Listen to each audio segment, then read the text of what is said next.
Hey guys, so Lethal Company. Some of you have played it, most of you have probably seen their favorite YouTuber play it, and it's really all the rave right now. It came out about a month and a half ago, a week before Halloween this year, and it was made by a Roblox indie game dev that goes by Zeekers.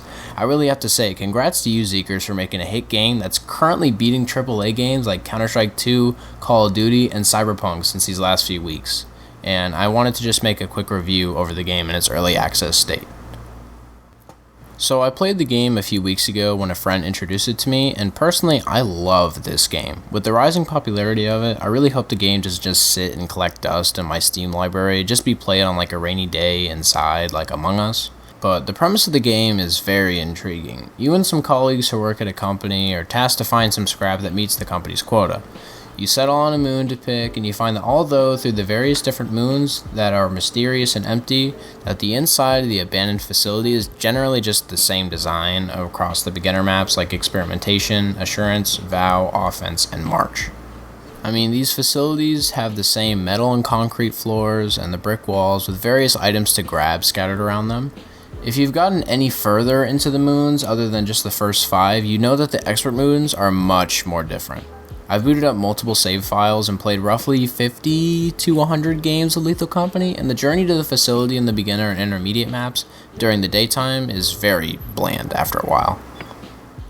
But when you go on a journey to the main entrance and rend or dine, it's super scary. You walk past the lights and cling on while your visibility is super foggy, and you try to find the double doors. And once you do find your way, the facility you go into is not what you're used to whatsoever.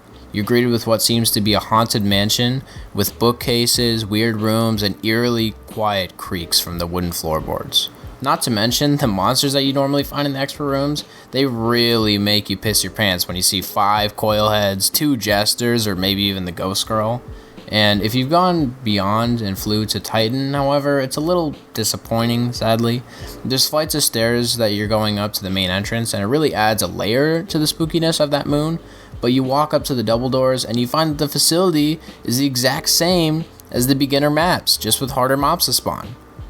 But I do feel like taking in all the maps for the very first time is a lot like the very first FNAF game when it first released. It was everywhere on YouTube and no one knew anything, like why were you there, how do you play, and the mystery was what made it so terrifying to begin with. The monsters really are something themselves, though. It's terrifying walking in blind and having no idea what kind of facility is in store for you. Like, you never know what the game can bless you with or screw you over with. You could walk in the entrance and there could be a turret or a landmine right in front of the door as you walk inside just to spice your game up. Some of the monsters, like the Eyeless Dog, the Earth Leviathan, the Forest Keeper, and the Jester, are really overpowered and it's very difficult to deal with them. And it reminds me a lot of the Gmod PNG horror maps that you guys have seen, and it has you on the edge of your seat. And it's just so much better if you're playing with friends and you guys get separated. That's another thing though. This game has absolutely perfected their multiplayer dynamic, and I will die on that hill to defend that. If any of you have seen Among Us proximity chat videos, it's a completely different game. That's just like Lethal Company in the way that you could be roaming through the quiet hallways and hear a friend scream at the top of their lungs and panic, and you have no idea if they're dead or alive. And you have to find out the hard way whether you're getting out of that facility or you're meeting that same fate. The charm of the facilities is the random seed that pops up and changes the entire game for you. Unfortunately, the outside of the map is still the same, and so you know exactly how to get back to the ship, which takes away from the true randomness of it. Are they really mowing outside of my house right now? What the hell?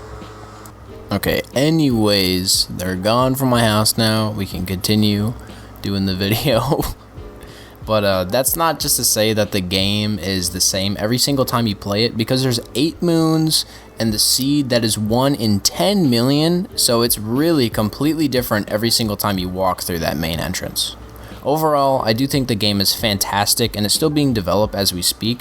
Again, I give my hat off to Zeekers for developing this seemingly all on his own, and it's still in early access, and I know that more will be added soon enough to really perfect the game. But yeah, if you guys like the video, you can like it, you can subscribe, but thank you all for watching, and I hope you all have a really great day. See ya!